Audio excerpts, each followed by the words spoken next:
നമ്മൾ ജാവ ഫേണുകൾ വളർത്തുന്ന അക്വേറിയങ്ങളിലേക്ക് കുറച്ച് ചെറിയ ഏഞ്ചലുകളെ വാങ്ങിയിടാനായിട്ട് പ്ലാൻ ഉണ്ടെന്നുള്ളത് ഞാൻ കുറച്ച് നാൾ മുമ്പ് പറഞ്ഞിട്ടുണ്ടായിരുന്നു. ആ അക്വേറിയങ്ങളിൽ ഇപ്പോൾ കിടക്കുന്നത് ആൽബിനോ ഫുൾ റെഡ് ഗപ്പികളാണ്. നമ്മൾ അവരെ ഔട്ട്ഡോർ മാറ്റാൻ പോവുകയാണ്. അപ്പോൾ അതിലേക്ക് ഏഞ്ചലുകളെ വാങ്ങാനായിട്ട് പ്ലാൻ ഉണ്ടെന്ന് പറഞ്ഞിട്ടുണ്ടായിരുന്നു. അപ്പോൾ നമ്മളത് വാങ്ങിയിട്ടുണ്ട്. പ്ലാറ്റിനം വൈറ്റ് അല്ലെങ്കിൽ ആൽബിനോ അതിൻ്റെ കുഞ്ഞുങ്ങളെയാണ് നമ്മൾ നോക്കിയിട്ടുണ്ടായിരുന്നത്. പക്ഷേ നമ്മൾ പോയ സമയത്തൊന്നും അതിൻ്റെ സ്റ്റോക്ക് ഉണ്ടായിരുന്നില്ല.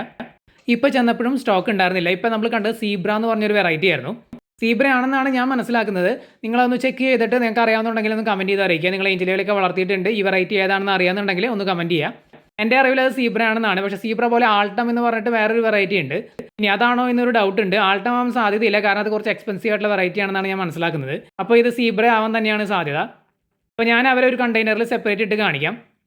അപ്പോൾ ഇതാണ് ഞാൻ പറഞ്ഞ അക്വേറിയങ്ങൾ. ഇതിനകത്താണ് നമ്മൾ ജാവ ഫൺ ചെടികൾ വളർത്തുന്നത്. ഈ കാണുന്നതാണ് ജാവ ഫേണുകൾ. നമ്മൾ പണ്ട് ചെടിച്ചട്ടികളിലായിരുന്നു വെച്ചിട്ടുണ്ടായിരുന്നത്. പിന്നെ അത് ബൾക്കായിട്ട് വളർന്നപ്പോൾ ചെടിച്ചട്ടികളിലേക്ക് സൂര്യപ്രകാശം കിട്ടാതെ വന്നു. ഇതുപോലെ ഇങ്ങനെ ഫ്ലോട്ട് ചെയ്ത് കിടക്കാൻ തുടങ്ങി. അപ്പോൾ നമ്മൾ ചെടിച്ചട്ടികളൊക്കെ എടുത്ത് മാറ്റിയപ്പോൾ ഇതുപോലെ ഫ്ലോട്ട് ചെയ്തിട്ടിരിക്കുകയാണ്.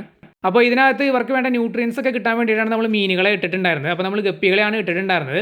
ഗപ്പികൾ ബ്രീഡാകുമ്പോൾ കുഞ്ഞുങ്ങൾ ഇറങ്ങുമ്പോൾ നമ്മൾ അതിനെ സെപ്പറേറ്റ് ഒരു ട്രെയിലിട്ട് വളർത്തി വലുതാക്കിയിട്ട് നമ്മുടെ ഔട്ട്ഡോർ ടാങ്കിലേക്ക് ട്രാൻസ്ഫർ ചെയ്യാറുണ്ടായിരുന്നത്. ഇനി നമ്മൾ അങ്ങനെ ചെയ്യുന്നില്ല, കാരണം നമ്മുടെ ആൽബിനോ ഫുൾ റെഡ് ഗപ്പികളെല്ലാം ഔട്ട്ഡോർ ടാങ്കിൽ ആ ഒരു ആൽഗെ വാട്ടറിൽ കിടന്നിട്ട് തന്നെ നാച്ചുറലായിട്ട് ബ്രീഡാവുന്നുണ്ട്.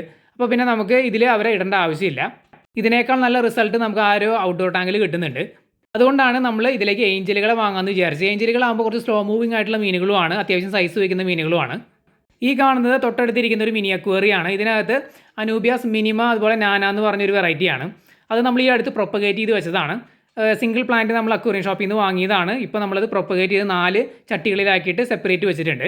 ഈ ചെറിയ സൈസാണ് അനൂബിയാസ് നാന എന്ന് പറയുന്നത്. തൊട്ടടുത്തിരിക്കുന്ന കുറച്ച് വലിയ പ്ലാന്റ് ആണ് അനൂബിയാസ് മിനിമ എന്ന് പറയുന്നത്. അപ്പോൾ രണ്ടും പ്രൊപ്പഗേറ്റ് ചെയ്ത് കുഴപ്പമില്ലാതെ വളർന്നു വരുന്നുണ്ട്. അപ്പോൾ ഈ 3 അക്വേറിയങ്ങളിലേക്കാണ് നമ്മൾ ഏഞ്ചൽ ഫിഷുകളെ ഡിവൈഡ് ചെയ്ത് ഇടാനായിട്ട് പോകുന്നത്. ഗപ്പികളെ നമുക്ക് ഇതിൽ നിന്ന് പിടിച്ചിട്ട് പുറത്ത് ഔട്ട്ഡോർ ടാങ്കിൽ കൊണ്ടിടാം. ആ മിനി അക്വേറിയത്തിൽ നിങ്ങളൊരു പ്ലാറ്റിനം വൈറ്റ് ഏഞ്ചൽ ഫിഷിനെ കണ്ടിട്ടുണ്ടായിരിക്കും. അതിനെ നമുക്ക് ഈ കാണുന്ന അക്വേറിയത്തിലേക്ക് മാറ്റാം. എന്നിട്ട് നമ്മൾ പുതിയതായിട്ട് വാങ്ങിയ ചെറിയ ഏഞ്ചൽ ഫിഷുകളിൽ 3 എണ്ണത്തിനെ ഈ കാണുന്ന അക്വേറിയത്തിലേക്കും ഒരെണ്ണത്തിനെ ആ മിനി അക്വേറിയത്തിലേക്കും മാറ്റാം. അപ്പോൾ നമ്മൾ അക്വേറിയങ്ങളിൽ നിന്ന് ആൽബിനോ ഫുൾ റെഡ് ഗപ്പികളെ പിടിച്ച് മാറ്റിയിട്ടുണ്ട്. ഏഞ്ചൽ ഫിഷുകളെ അക്വേറിയങ്ങളിലേക്ക് ട്രാൻസ്ഫർ ചെയ്തതിന് ശേഷം നമുക്ക് ഏറ്റവും അവസാനം ഇവരെ ഔട്ട്ഡോർ ടാങ്കിൽ കൊണ്ടുവന്ന് ഇടാം. അപ്പോൾ ഞാൻ നമ്മുടെ ഏഞ്ചൽ ഫിഷുകളെ ഈ കണ്ടെയ്നറിലേക്ക് മാറ്റിയിട്ടുണ്ട്. ചെറിയ സൈസാണ്. 2 എണ്ണത്തിന് 25 രൂപയെ പ്രൈസ് വരുന്നുള്ളൂ. അപ്പോൾ ഞാനൊരു 4 എണ്ണത്തിന് എടുത്തു. നമ്മൾ ഈ ഏഞ്ചൽ ഫിഷുകൾ അക്വേറിയം ഷോപ്പിൽ നിന്ന് എടുത്ത സമയത്ത് ഒരെണ്ണം മാറിപ്പോയിട്ടുണ്ട്. കണ്ടില്ലേ, ഒരെണ്ണം ചെറുതായിട്ട് ആ ഒരു ബ്ലാക്ക് മാർബിളിൻ്റെ ആ ഒരു പാറ്റേൺ കയറി വന്ന ഒരു പീസാണ്. ഇവരെ ഒറ്റ കോരലിനാണ് പിടിച്ചെടുത്തത്. അപ്പോൾ അതുകൊണ്ട് ഒരെണ്ണം മാറിപ്പോയിട്ടുണ്ട്. ഞാനാണെങ്കിൽ ശ്രദ്ധിച്ചില്ല. എന്തായാലും കുഴപ്പമില്ല. നമുക്ക് ആ ഒരെണ്ണത്തിനെ, ആ ഒരു പാറ്റേൺ മാറിയിട്ടുള്ള ഒരെണ്ണത്തിനെ നമുക്ക് ആ ഒരു മിനി അക്വേറിയത്തിലേക്ക് ഇറക്കി വിടാം.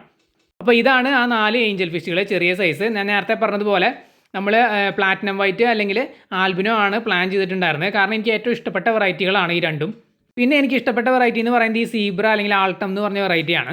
സീബ്രയും അതുപോലെ തന്നെ ആൾട്ടം എന്ന് പറയുന്നത് വേറെ വേറെ വെറൈറ്റികളാണ്. ഈ പറഞ്ഞ 2 വെറൈറ്റികളെ കണ്ടു കഴിഞ്ഞാൽ ഏകദേശം ഒരുപോലെ ഇരിക്കും. അപ്പോൾ എനിക്ക് തോന്നുന്നു കോമൺ ആയിട്ട് അവൈലബിൾ ആയിട്ട് ഈ പാറ്റേണിൽ വരുന്നത് സീബ്രയാണെന്നാണ്. ആൾട്ടം എന്ന് പറയുന്ന വെറൈറ്റി കുറച്ച് എക്സ്പെൻസീവ് ആണെന്നാണ് എനിക്ക് തോന്നുന്നത്. അപ്പോൾ എന്തായാലും ഇത് ആൾട്ടം ആവാൻ സാധ്യതയില്ല, സീബ്ര തന്നെ ആവാനാണ് സാധ്യത. അപ്പോൾ നിങ്ങൾക്ക് ആർക്കെങ്കിലും അറിയാമെന്നുണ്ടെങ്കിൽ കമൻറ്റ് ചെയ്ത് അറിയിക്കാം.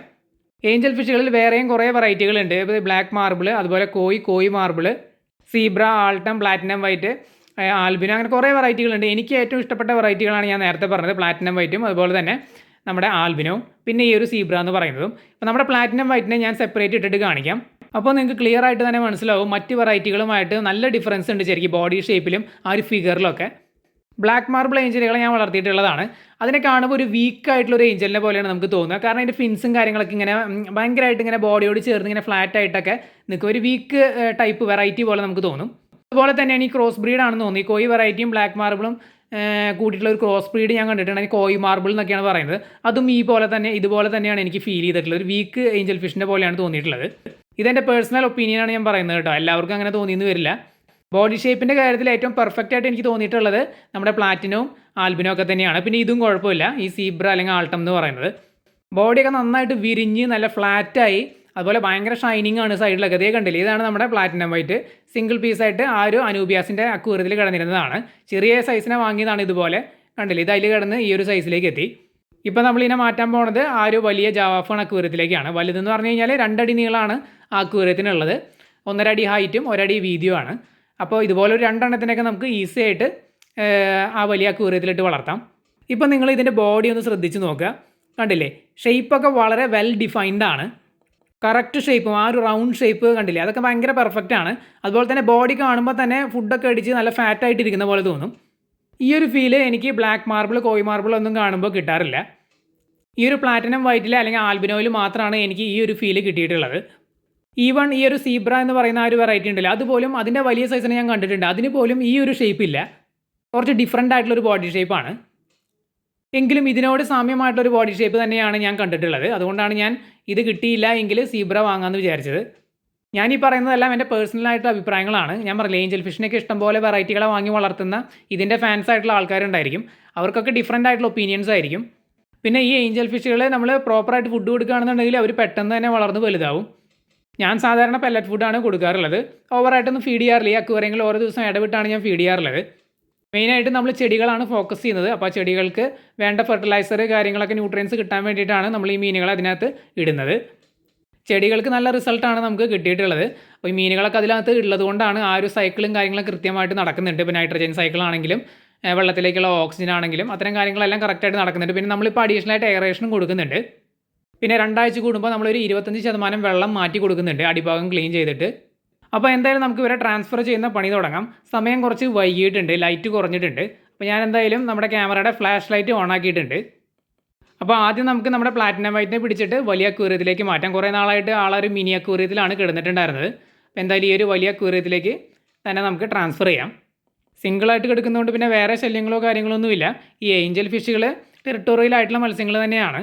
കുറച്ച് നാൾ ഈ ഒരു അക്വേറിയത്തിൽ കിടന്നു കഴിഞ്ഞാൽ പിന്നെ നമ്മൾ പുതിയ ഒരെണ്ണത്തിന് ആഡ് ചെയ്യുമ്പോൾ ഈ പുള്ളിക്കാരൻ ആ പുതിയത് വരുന്നതിനെ അറ്റാക്ക് ചെയ്യാനുള്ള സാധ്യത വളരെ കൂടുതലാണ്. ഇടുമ്പോൾ എപ്പോഴും നമ്മൾ ഒരുമിച്ച് വാങ്ങി ഇടുന്നതാണ് നല്ലത്. അതായത് ഉദാഹരണത്തിന് ഇപ്പോൾ നമ്മൾ 3 എണ്ണത്തിനെ വാങ്ങിയില്ല അല്ലെങ്കിൽ 4 എണ്ണത്തിനെ അവർ ഒരുമിച്ച് ഒരു അക്വേറിയത്തിൽ ഇടുന്നതാണ് നല്ലത്. എന്നിട്ട് പിന്നെ കുറച്ച് നാൾ കഴിയുമ്പോൾ മെയിലും ഫീമെയിലൊക്കെ ഉണ്ടെന്നുണ്ടെങ്കിൽ മെയിലും ഫീമെയിലും പെയർ തിരിയും. അങ്ങനെയാണെന്നുണ്ടെങ്കിൽ പിന്നെ ആ പെയറിനെ മാത്രം ആ അക്വേറിയത്തിൽ ഇടുന്നതാണ് നല്ലത്. കാരണം അവർ പിന്നെ ബാക്കിയുള്ളവരെ അറ്റാക്ക് ചെയ്യാനായിട്ട് തുടങ്ങും. ഏഞ്ചലുകളൊക്കെ ബ്രീഡ് ചെയ്യാനായിട്ട് വളരെ സിമ്പിളാണ്. നമ്മളിതുപോലെ കുഞ്ഞുങ്ങളൊരു 4 എണ്ണത്തിനൊക്കെ വാങ്ങിയിട്ട് കഴിഞ്ഞാൽ കുറച്ച് നാൾ കഴിഞ്ഞ് അവർ വലുതാവുമ്പോൾ അവർ പെയർ തിരിയുന്ന സമയത്ത് അവരെ ഒരുമിച്ച് ഇട്ട് കഴിഞ്ഞ് കഴിഞ്ഞാൽ നമ്മൾ എന്നിട്ട് എന്തെങ്കിലും ഒരു സംഭവം വെച്ച് കൊടുത്താൽ മതി മുട്ടയിടാനായിട്ട്. ചിലതൊക്കെ ഇലകളിലെ തന്നെ മുട്ടയിടാറുണ്ട്. നല്ല കട്ടിയുള്ള ജാവ ഫണിൻ്റെയൊക്കെ കട്ടിയുള്ള ഇലകളാണെന്നുണ്ടെങ്കിൽ അതിൽ തന്നെ അവർ മുട്ടയിടാറുണ്ട്. ഇനി നമ്മൾ ഇടാൻ പോകുന്നത് ഈ ചെറിയ കുഞ്ഞുങ്ങളെയാണ്. ഇതിൽ 3 സീബ്രകളെ നമുക്ക് പിടിക്കാം. എന്നിട്ട് രണ്ടാമത്തെ അക്വേറിയത്തിലേക്ക് ട്രാൻസ്ഫർ ചെയ്യാം. ഇത്തരത്തിലുള്ള പ്ലാന്റ്സ് ഒക്കെ വളർത്തുന്ന ടാങ്കുകളിൽ അല്ലെങ്കിൽ അക്വേറിയങ്ങളിൽ ഇടാൻ പറ്റിയ മീനുകളാണ് ഈ ഏഞ്ചൽ ഫിഷുകൾ. തീരെ ചെറിയ കുഞ്ഞുങ്ങളെ വാങ്ങി ഇടുകയാണെന്നുണ്ടെങ്കിൽ 1-2 പീസിനെ വാങ്ങി ഇടുകയാണെന്നുണ്ടെങ്കിൽ ഇതേപോലുള്ള അക്വേറിയങ്ങളിൽ കുറേ നാൾ അവർ കിടന്നോളും. ഇപ്പോൾ നമ്മൾ നേരത്തെ കാണിച്ച ആ ഒരു പ്ലാറ്റിനം വൈറ്റ് സൈസ് കണ്ടില്ലേ, ആ ഒരു സൈസിലുള്ള 2 എണ്ണത്തിന് ഈസി ആയിട്ട് കിടന്ന് കിടക്കാം ഈ ഒരു അക്വേറിയത്തിനകത്ത്. ശരിക്കും 2 എണ്ണത്തിലും കൂടുതലിടാം ആ ഒരു സൈസിൽ. പക്ഷേ ഞാൻ എന്തുകൊണ്ടാണ് 2 എണ്ണം പറഞ്ഞതെന്ന് വെച്ച് കഴിഞ്ഞാൽ ഏഞ്ചൽ ഫിഷുകൾ ഇതിനേക്കാളും സൈസ് വയ്ക്കുന്ന മീനുകളാണ്. അങ്ങനെ നോക്കുമ്പോൾ 2 എണ്ണമാണ് ഈ ഒരു അക്വേറിയത്തിൽ പെർഫെക്റ്റ് ആയിട്ട് വരുന്നത്. അപ്പോൾ എന്തായാലും 3 സീബ്രകളെ നമ്മൾ ഇതിലേക്ക് ഇറക്കി വിട്ടിട്ടുണ്ട്. ഈ സിക്ലിഡ് വെറൈറ്റിയിൽ പെട്ട മത്സ്യങ്ങളിൽ പ്ലാന്റഡ് അക്വേറിയങ്ങളിൽ സ്യൂട്ടബിൾ ആയിട്ടുള്ളൊരു മീനാണ് ഈ ഏഞ്ചൽ ഫിഷ്. പല സിക്ലിഡ് വെറൈറ്റിയിൽ പെട്ട മറ്റ് മീനുകളും ഇതുപോലെ പ്ലാന്റ്സ് ഒക്കെ വെച്ച് കഴിഞ്ഞ് കഴിഞ്ഞാൽ അത് കടിച്ച് അവർ കഴിക്കാറുണ്ട്, അല്ലെങ്കിൽ ഈ കട പുഴക്കൊക്കെ ഇടും. അതേ ചെടികളൊക്കെ അവർ നശിപ്പിക്കും. അതുകൊണ്ട് സിക്ലിഡ് വെറൈറ്റിയിൽ പെട്ട പല മത്സ്യങ്ങൾക്കും പ്ലാന്റ്സ് റെക്കമെൻഡ് ചെയ്യാറില്ല. ചില സിക്ലിഡ് വെറൈറ്റികളുടെ പേരുകൾ ഞാൻ പറയാം. ഓസ്കാർ ഫിഷ്, ഗ്രീൻ ടെറർ, അതുപോലെ തന്നെ flower horn, Jack Dempsey, parrot സിക്ലിഡുകൾ, ജുവൽ ഫിഷുകൾ, ഇതെല്ലാം നമ്മൾ പ്ലാന്റഡ് അക്വേറിയത്തിൽ ഇവരെ വളർത്തുകയാണെന്നുണ്ടെങ്കിൽ ചെടികളൊക്കെ നശിപ്പിക്കാൻ സാധ്യതയുണ്ട്. ഇനി ചെടികൾ നശിപ്പിക്കാത്ത കുറച്ച് പീസ്ഫുൾ ആയിട്ടുള്ള സിക്ലിഡ് വെറൈറ്റികളാണ് ഈ ഒരു ഏഞ്ചൽ ഫിഷ് എന്ന് പറയുന്നത്. അതുപോലെ തന്നെ ഡിസ്കസ്, പിന്നെ നമ്മുടെ ചെറിയ സൈസ് സിക്ലിഡുകളായിട്ടുള്ള നമ്മുടെ റാം സിക്ലിഡുകൾ, ഇലക്ട്രിക് ബ്ലൂ റാം എന്നൊക്കെ നിങ്ങൾ കേട്ടിട്ടുണ്ടായിരിക്കും. ഈ പറഞ്ഞ മീനുകൾ പ്ലാന്റഡ് അക്വേറിയങ്ങളിൽ സേഫാണ്. അപ്പോൾ ബാക്കി വന്ന ആ ഒരു ചെറിയ ഏഞ്ചൽ ഫിഷിനെ നമ്മൾ ഈ ഒരു മിനി അക്വേറിയത്തിലേക്ക് ഇറക്കി വിട്ടിട്ടുണ്ട്. ഇതാണ് ഞാൻ പറഞ്ഞത് പാറ്റേൺ മാറിപ്പോയി. അതിൻ്റെ തലയിൽ ആ ഒരു ബ്ലാക്ക് മാർക്കും കാര്യങ്ങളൊക്കെ ഉണ്ട്. അപ്പോൾ അതൊരു ക്രോസ് ബ്രീഡ് ആണെന്ന് തോന്നുന്നു. അപ്പോൾ ഇതിനകത്ത് നമ്മുടെ അനൂബിയാസ് ചെടികൾ നല്ല അടിപൊളിയായിട്ട് തന്നെ വളർന്നു വരുന്നുണ്ട്. അപ്പോൾ ഇത് ഫ്ലോട്ട് ചെയ്ത് എടുക്കുന്ന ഒരു പീസാണ്. നമ്മൾ ചെടിച്ചട്ടിയിൽ സെറ്റ് ചെയ്ത് കൊടുത്തതാണ്, പക്ഷേ അതിൽ ഇരിക്കുന്നില്ല. കാരണം വേര് ഇല്ല. ഒരു ചെറിയ വേര് മാത്രമാണ് ഉള്ളത്. അപ്പോൾ അത് വെച്ച് ഞാൻ അഡ്ജസ്റ്റ് ചെയ്ത് മണലിൽ ഇറക്കി വെച്ചിട്ടുണ്ടായിരുന്നു. പക്ഷേ അത് എനിക്ക് തോന്നുന്നു മീൻ അങ്ങോട്ടും ഇങ്ങോട്ടൊക്കെ നീങ്ങിയ സമയത്ത് അതുമ്പോൾ തട്ടി അത് ഫ്ലോട്ട് ചെയ്ത് പൊങ്ങി വന്നേക്കാണ്. അപ്പോൾ എന്തായാലും കുറച്ച് വേര് മുളയ്ക്കുന്നത് വരെ അത് ഫ്ലോട്ട് ചെയ്ത് എടുക്കട്ടെ. പിന്നെ ഈ കാണുന്ന ഒരു ചെറിയ പീസ് കണ്ടില്ല, ഇത് ഞാൻ പ്രൊപ്പഗേറ്റ് ചെയ്യുന്ന സമയത്ത് പൊട്ടിപ്പോകുന്നതാണ്. ഇതിൽ വേരും കാര്യങ്ങളൊന്നും ഉണ്ടായിരുന്നില്ല. ജസ്റ്റ് ചെറിയൊരു തണ്ടും കുറച്ച് ഇലയും മാത്രമായിരുന്നു. ചീഞ്ഞു പോകുന്നതാണ് ഞാൻ വിചാരിച്ചത്. എന്നിട്ട് ഞാൻ വെറുതെ ഇട്ട് കൊടുത്ത വെള്ളത്തിൽ ഞാനിപ്പോൾ നോക്കുമ്പോൾ അതിൽ വേര് വന്നേക്കാണ്. കണ്ടില്ലേ, ഒരു ചെറിയ വേര് ആ തണ്ടിൽ നിന്ന് ഇങ്ങനെ പുറത്തേക്ക് പ്രൊജക്റ്റ് ചെയ്ത് നിൽക്കുന്ന കാണാം. അപ്പോൾ ഞാനിത് കേടായി പോകുന്നതാണ് വിചാരിച്ചത്.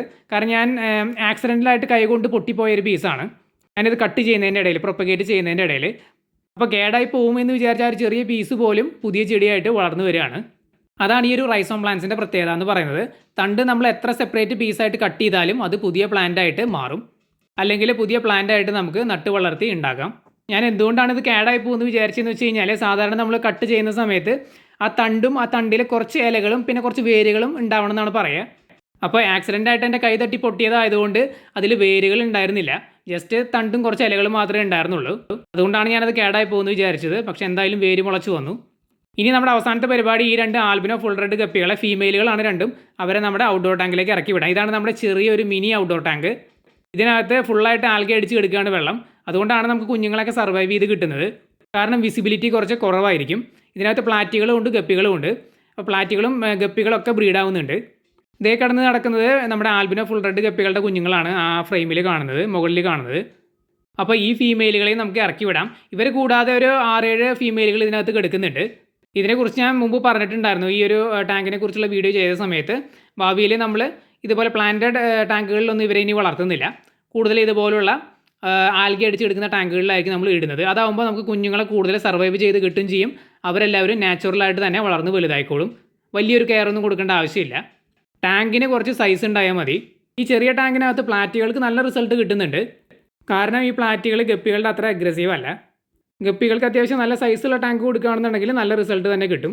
അപ്പോൾ ഇവിടെ നിന്ന് അങ്ങോട്ട് നമ്മുടെ ഈ ഗപ്പികളെയും പ്ലാറ്റുകളെയും എല്ലാം നമ്മൾ ഇതുപോലുള്ള ഔട്ട്ഡോർ ടാങ്കുകളിലായിരിക്കും വളർത്തുന്നത്. ഇന്ന് നമ്മൾ അക്വേറിയം ഷോപ്പ് വിസിറ്റ് ചെയ്തിട്ടുണ്ടായിരുന്നു. അപ്പോൾ കുറച്ച് തീറ്റയും കാര്യങ്ങളൊക്കെ വാങ്ങി. അതോടൊപ്പം തന്നെ നമ്മൾ ഈ ഏഞ്ചൽ ഫിഷുകളെയും വാങ്ങി. പിന്നെ നമ്മൾ തെർമോമീറ്റർ ഒന്ന് നോക്കിയിട്ടുണ്ടായിരുന്നു, ഡിജിറ്റൽ തെർമോമീറ്റർ, ഈ ടാങ്കുകളിലെ ടെമ്പറേച്ചറും കാര്യങ്ങളൊക്കെ ഒന്ന് ചെക്ക് ചെയ്യാനായിട്ട്. പക്ഷേ നമ്മൾ വിചാരിച്ച മോഡൽ കിട്ടിയില്ല. പക്ഷേ ഓൺലൈനിൽ സംഭവം അവൈലബിൾ ആണ്. അപ്പോൾ അതൊന്നും കൂടി ഒന്ന് ചെക്ക് ചെയ്തതിന് ശേഷം വാങ്ങാമെന്ന് വിചാരിച്ചു. അപ്പോൾ നമ്മുടെ ഇന്നത്തെ വർക്കുകളെല്ലാം ഫിനിഷായി. ഇനിയിപ്പോൾ കൂടുതൽ അപ്ഡേറ്റും കാര്യങ്ങളൊക്കെ നമ്മൾ വരും വീഡിയോകളിൽ അറിയിക്കുന്നതായിരിക്കും. എന്തെങ്കിലും ഡൗട്ട് ഉണ്ടെങ്കിൽ കമൻറ്റ് ചെയ്ത് ചോദിക്കുക, നമ്മൾ തീർച്ചയായിട്ടും റിപ്ലൈ തരുന്നതായിരിക്കും.